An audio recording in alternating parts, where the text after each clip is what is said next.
ഇപ്പോൾ നാം ശ്രവിച്ചുകൊണ്ടിരിക്കുന്നത് morning voice എന്ന ആത്മീയ ശുശ്രൂഷയാണ്. ഇന്ന് ദൈവവചനത്തിൽ നിന്നും കർത്താവിൻ്റെ ദാസൻ സാജു ടിപ്പോൾ തിരുവനന്തപുരം ധ്യാനചിന്തകൾ പങ്കുവയ്ക്കുന്നു. സിംഹത്തിൻ ഗുഹ എനിക്കേകിയാലും അഗ്നിയിലെന്നെ വലിച്ചെറിഞ്ഞാലും, സിംഹത്തിൻ ഗുഹ എനിക്കേകിയാലും അഗ്നിയിലെന്നെ വലിച്ചെറിഞ്ഞാലും, ഉള്ളം കലങ്ങും പ്രതിസന്ധികളിൽ, ഉള്ളം കലങ്ങും പ്രതിസന്ധികളിൽ വീഴാതെ നിർത്തേണമേ, എന്നെ വീഴാതെ നിർത്തേണമേ. എനിക്കൊരു തുണ നീയേ എൻ പ്രിയനെ, എനിക്കൊരു തുണ നീയേ, എനിക്കൊരു തുണ നീയേ എൻ പ്രിയനെ, എനിക്കൊരു തുണ നീയേ. ദൈവത്തിൻ്റെ പരിശുദ്ധമായ നാമം വാഴ്ത്തപ്പെടുമാറാകട്ടെ. മോർണിംഗ് വോയിസ് എന്ന ആത്മീക ശുശ്രൂഷയിലൂടെ എൻ്റെ ശബ്ദം ശ്രവിക്കുന്ന എല്ലാ ദൈവമക്കൾക്കും കർത്താവായ യേശുക്രിസ്തുവിൻ്റെ നാമത്തിലുള്ള സ്നേഹവന്ദനം ദൈവനാമത്തിൽ അറിയിക്കുകയാണ്. വായിക്കുവാനായി തിരഞ്ഞെടുത്തിരിക്കുന്ന വേദഭാഗം ലൂക്കോസ് എഴുതിയ സുവിശേഷം 6-ാം അധ്യായം 20-ാമത്തെ വാക്യം. അനന്തരം അവൻ ശിഷ്യന്മാരെ നോക്കി പറഞ്ഞത്, ദരിദ്രന്മാരായ നിങ്ങൾ ഭാഗ്യവാന്മാർ, ദൈവരാജ്യം നിങ്ങൾക്കുള്ളത്. കർത്താവായ യേശുവിൻ്റെ പ്രസിദ്ധമായ പ്രസംഗങ്ങളിൽ ഒരു ചെറിയ ഭാഗമാണ് നമ്മളിപ്പോൾ വായിച്ചു കേട്ടത്. ഈ പ്രസംഗത്തോട് സാമ്യതയുള്ള മറ്റൊരു പ്രസംഗമാണ് മത്തായി സുവിശേഷം 5-ാം അധ്യായത്തിൽ ഗിരിപ്രഭാഷണം എന്ന് നാം വിളിക്കുന്ന പ്രസംഗത്തിൽ നാം കാണുന്നത്. എന്നാൽ ഈ പ്രസംഗം ഗിരിപ്രഭാഷണം അല്ല എന്നുള്ളത് നമുക്ക് മനസ്സിലാക്കാൻ സാധിക്കും. മത്തായി സുവിശേഷം 5-ാം അധ്യായം 1-ാമത്തെ വാക്യം വായിക്കുമ്പോൾ അവൻ മലമേൽ കയറി ഇരുന്ന് അവരോട് അരുളി ചെയ്തു എന്നാണ് നാം വായിക്കുന്നത്. എന്നാൽ ഈ പ്രസംഗം ഈ 5-ാം അധ്യായം 17-ാമത്തെ വാക്യത്തിൽ വായിക്കുമ്പോൾ അവൻ അവരോട് കൂടെ ഇറങ്ങി സമഭൂമിയിൽ നിന്നു. അപ്പോൾ ഇത് സമഭൂമിയിൽ നിന്നുകൊണ്ട് കർത്താവായ യേശു തൻ്റെ ശിഷ്യന്മാരോട് പറയുന്ന ഒരു പ്രസംഗമാണ് ഈ 6:20. ഈ പ്രസംഗത്തിൽ കർത്താവ് പറയുന്നത് ശിഷ്യന്മാരെ നോക്കി പറയുകയാണ്, ദരിദ്രന്മാരായ നിങ്ങൾ ഭാഗ്യവാന്മാർ. ഈ ദാരിദ്ര്യം എന്ന് പറയുന്നത് അത് ശരിക്കും പറഞ്ഞാൽ ഒരു അനുഗ്രഹമല്ല. ഒരു വിധത്തിൽ പറഞ്ഞാൽ ദാരിദ്ര്യം എന്ന് പറയുന്നത് ഒരു ശാപമായിട്ടാണ് നമുക്ക് മനസ്സിലാക്കാൻ സാധിക്കുന്നത്. മനുഷ്യൻ എങ്ങനെയാണ് ദാരിദ്ര്യം മനുഷ്യൻ്റെ ജീവിതത്തിൽ കടന്നു വരുന്നത്? ജീവിതത്തിൽ അലസത കൊണ്ട് നമുക്ക് ദാരിദ്ര്യം വരുവാൻ സാധ്യതയുണ്ട്. ഒന്നും ചെയ്യുവാൻ താല്പര്യമില്ലാതെ അലസതയോട് ജീവിക്കുന്ന ഒരുവൻ ദരിദ്രനായി തീരുവാൻ സാധ്യതയുണ്ട്. അതുമാത്രവുമല്ല, ജീവിതത്തിൽ പരാജയങ്ങൾ സംഭവിക്കാം. പല നിലയിൽ പല കാര്യങ്ങളും ചെയ്ത് പരാജയങ്ങൾ ജീവിതത്തിലേക്ക് കടന്നു വരുമ്പോൾ അത് മുഖാന്തരം മനുഷ്യൻ ദാരിദ്ര്യം അനുഭവിക്കുവാനായിട്ട് സാധ്യതയുണ്ട്. എന്നാൽ കർത്താവായ യേശു അങ്ങനെ ദാരിദ്ര്യം അനുഭവിക്കുന്ന ദരിദ്രന്മാരായ നിങ്ങൾ ഭാഗ്യവാന്മാർ എന്നല്ല കർത്താവായ യേശു പറയുന്നത്. ഇവിടെ ശിഷ്യന്മാരെ നോക്കി പറയുകയാണ്. എന്താ പറയുന്നത്? ദരിദ്രന്മാരായ നിങ്ങൾ ഭാഗ്യവാന്മാർ. ലൂക്കോസ് സുവിശേഷം 5-ാം അധ്യായം 11-ാമത്തെ വാക്യം വായിക്കുമ്പോൾ അവിടെ നാം കാണുന്നത്, പിന്നെ അവർ പടകുകളെ കരയ്ക്ക് അടുപ്പിച്ചിട്ട് സകലവും വിട്ട് അവനെ അനുഗമിച്ചു. കർത്താവായ യേശുക്രിസ്തുവിൻ്റെ 2 ശിഷ്യന്മാർ, ആ ശിഷ്യന്മാർ കർത്താവായ യേശുവിനെ അനുഗമിച്ച കാര്യമാണ് ഇവിടെ വായിക്കുന്നത്. അവർ സകലവും വിട്ടാണ് കർത്താവായ യേശുവിനെ അനുഗമിച്ചത്. മറ്റൊരു ശിഷ്യനെ കുറിച്ച് 28-ാമത്തെ വാക്യം 5:28 കാണുന്നത്, അവൻ സകലവും വിട്ട് എഴുന്നേറ്റ് അവനെ അനുഗമിച്ചു എന്നാണ്. ഇതാ കർത്താവായ യേശുവിനെ അനുഗമിക്കുന്ന മറ്റൊരു ശിഷ്യൻ മത്തായി. ആ മത്തായിയും സകലവും വിട്ടാണ് കർത്താവായ യേശു ക്രിസ്തുവിനെ അനുഗമിക്കുന്നത്. ഇനി ഇതേ സുവിശേഷം തന്നെ 18:28 വായിക്കുന്നത് പത്രോസിനെ കുറിച്ചാണ് പറയുന്നത്. ഇതാ ഞങ്ങൾ സ്വന്തമായത് വിട്ട് നിന്നെ അനുഗമിച്ചിരിക്കുന്നു എന്ന് പത്രോസ് പറയുകയാണ്. കർത്താവായ യേശുവിന്റെ ശിഷ്യന്മാർ കർത്താവായ യേശു ക്രിസ്തുവിനെ അനുഗമിച്ചത് അവർക്കുണ്ടായിരുന്നതെല്ലാം വിട്ടാണ് കർത്താവായ യേശുവിനെ അനുഗമിച്ചത്. മത്തായി സുവിശേഷം 19-ാം അധ്യായം 27-ാമത്തെ വാക്യത്തിൽ പത്രോസ് പറയുന്നുണ്ട്, പത്രോസ് അവനോട് ഞങ്ങൾ സകലവും വിട്ട് നിന്നെ അനുഗമിച്ചുവല്ലോ. അപ്പൊ കർത്താവായ യേശുവിനെ അവർ അനുഗമിച്ചത് സകലതും വിട്ടാണ്.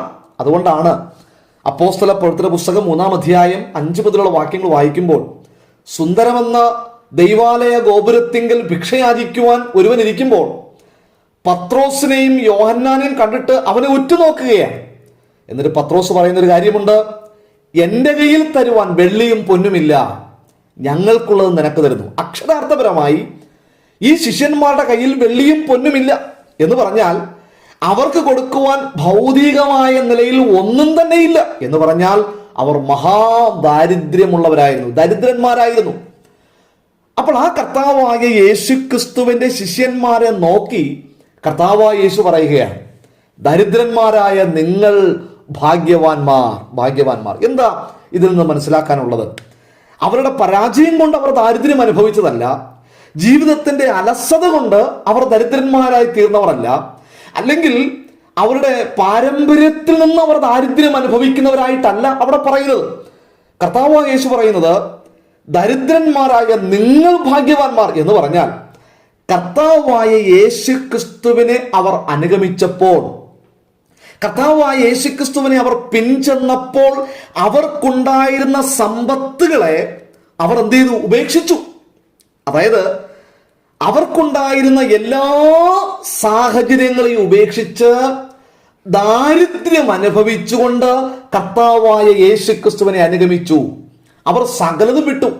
അവർക്ക് ദരിദ്രന്മാരാകുവാനുള്ള യാതൊരു സാധ്യതയുമില്ല. കാരണം നല്ലൊരു ഉപജീവനമുണ്ട്, ഉപജീവന മാർഗമുണ്ട്, എല്ലാ നിലയിലും ജീവിക്കുവാനുള്ള സൗകര്യം അവരുടെ ജീവിതത്തിലുണ്ട്. എന്നാൽ അവരുടെ സാമ്പത്തികമായ സ്രോതസ് വളർത്തിയെടുക്കുവാനുള്ള എല്ലാ സാഹചര്യങ്ങളെയും വിട്ട് അവർ കർത്താവായ യേശുവിനെ അനുഗമിച്ചപ്പോൾ അവർ അക്ഷരാർത്ഥപരമായി ദരിദ്രന്മാരായി തീർന്നു. അതുകൊണ്ടാണ് കർത്താവായ യേശു ക്രിസ്തു പറയുന്നത് ദരിദ്രന്മാരായ നിങ്ങൾ ഭാഗ്യവാന്മാർ. അവരുടെ എല്ലാ വഴികളും ഉപേക്ഷിച്ച് അവർ കർത്താവിനെ അനുഗമിക്കുകയാണ്. ഫിലിപ്പി ലേഖനം 3-ാം അധ്യായം 7-8 വാക്യങ്ങൾ വായിക്കുമ്പോൾ അപ്പോസ്തലനായ പൗലോസ് പറയുന്ന ഒരു വാക്ക് ഇങ്ങനെയാണ്, കർത്താവായ യേശു ക്രിസ്തുവിനെ കുറിച്ചുള്ള പരിജ്ഞാനത്തിന്റെ ശ്രേഷ്ഠത നിമിത്തം ഞാൻ എല്ലാം ചപ്പെന്നും ചവറെന്നും എണ്ണുന്നു, ഞാൻ അതിനെ ഛേദമെന്ന് കാണുന്നു.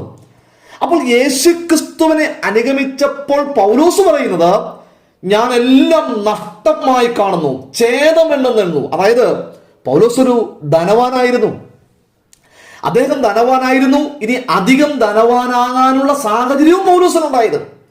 അല്പം സമ്പത്ത് അത് വർദ്ധിപ്പിക്കുവാനുള്ള എല്ലാ സാഹചര്യവും പൗലോസിനുണ്ടായിരുന്നു. എന്നാൽ കർത്താവായ യേശു ക്രിസ്തുവിനെ അനുഗമിക്കുവാൻ താൻ നിശ്ചയിച്ചപ്പോൾ, അനുഗമിക്കുവാനായിട്ട് പുറപ്പെട്ടപ്പോൾ അവനുണ്ടായിരുന്ന സമ്പത്ത് സകലതും വിട്ട് അവന്റെ ധനമെല്ലാം വിട്ട് യേശു ക്രിസ്തുവിനെ അനുഗമിച്ചു. അങ്ങനെ അവൻ ദരിദ്രം അനുഭവിപ്പാൻ തുടങ്ങി, ദരിദ്രനായി തീർന്നു. ഞാനിങ്ങനെ പറയട്ടെ, കർത്താവായ യേശു ക്രിസ്തു നിമിത്തം ഒരുവൻ ദരിദ്രനാകുന്നുവെങ്കിൽ, ദാരിദ്ര്യം അനുഭവിക്കുന്നുവെങ്കിൽ അവൻ ഭാഗ്യവാൻ എന്നാണ് കർത്താവായ യേശു ക്രിസ്തു തന്റെ ശിഷ്യന്മാരെ നോക്കി പറയുന്നത്. പ്രിയപ്പെട്ടവരെ, കർത്താവായ യേശു പറഞ്ഞു, ഞാൻ നിമിത്തം, ക്രിസ്തു നിമിത്തം ഒരുവൻ ദാരിദ്ര്യം അനുഭവിക്കുന്നുവെങ്കിൽ, ദരിദ്രനായി തീരുന്നുവെങ്കിൽ, അവൻ ഞെരുക്കത്തിലൂടെ പോകുന്നുവെങ്കിൽ, ക്രിസ്തു നിമിത്തം ദാരിദ്ര്യം അവൻ അനുഭവിക്കുന്നുവെങ്കിൽ അവൻ ഭാഗ്യവാനാണ്. അനേക ദൈവദാസന്മാരുണ്ട്, അവരുടെ ജീവിതത്തിൽ ഉപജീവന മാർഗത്തിന്റെ വഴികളെല്ലാം ഉപേക്ഷിച്ച്, അവരുടെ സമ്പത്ത് ഉപേക്ഷിച്ച്, സമ്പത്തിന്റെ മേൽ സമ്പത്ത് വർദ്ധിപ്പിക്കുവാനുള്ളതെല്ലാം ഉപേക്ഷിച്ച് ദരിദ്രന്മാരായി ക്രിസ്തുവിനെ അനുഗമിക്കുമ്പോൾ അവരോട് പറയുന്നത്, കർത്താവ് പറയുകയാണ്, നിങ്ങൾ ഭാഗ്യവാന്മാർ. അനേകർ സമ്പത്ത് വർദ്ധിപ്പിക്കുവാൻ, ധനവാന്മാരാകുവാൻ ബന്ധപ്പെടുമ്പോൾ ധനത്തിന്റെ പുറകെ പോകുമ്പോൾ, ധനത്തിന്റെ എല്ലാ മാർഗങ്ങളും ഉപേക്ഷിച്ച് അവർ ദരിദ്രന്മാരാകുവാൻ, ദാരിദ്ര്യം അനുഭവിക്കുവാൻ സമർപ്പിക്കപ്പെട്ടവരാകുമ്പോൾ അവരെ നോക്കി പറയുക, നിങ്ങൾ ഭാഗ്യവാന്മാർ. ക്രിസ്തു നിമിത്തം ദാരിദ്ര്യം അനുഭവിക്കുന്നുവെങ്കിൽ നിങ്ങൾ ഭാഗ്യവാന്മാരാണ്.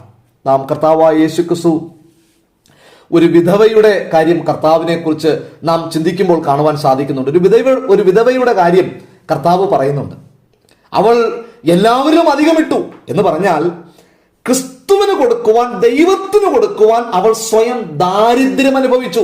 നാളെ എങ്ങനെ ജീവിക്കും, നാളെ എങ്ങനെ ഉപജീവനം കഴിക്കും, നാളെ എന്ത് ചെയ്യും എന്ന് ഈ വിധവ ചിന്തിച്ചില്ല. അവൾക്കുള്ളത് അവൾ കൊടുക്കുകയാണ്. അവൾക്കുണ്ടായിരുന്നത് മുഴുവനും ദൈവത്തിന് കൊടുക്കുക എന്ന് പറഞ്ഞാൽ ദൈവനാമം നിമിത്തം, ക്രിസ്തു നിമിത്തം സ്വയം ദാരിദ്ര്യം അനുഭവിക്കുവാൻ ഏൽപ്പിക്കപ്പെട്ടവളായിത്തീർന്നു വിധവ. അതുകൊണ്ട് ഞാനിങ്ങനെ പറയട്ടെ, അവൾ ഭാഗ്യവതിയാണ്.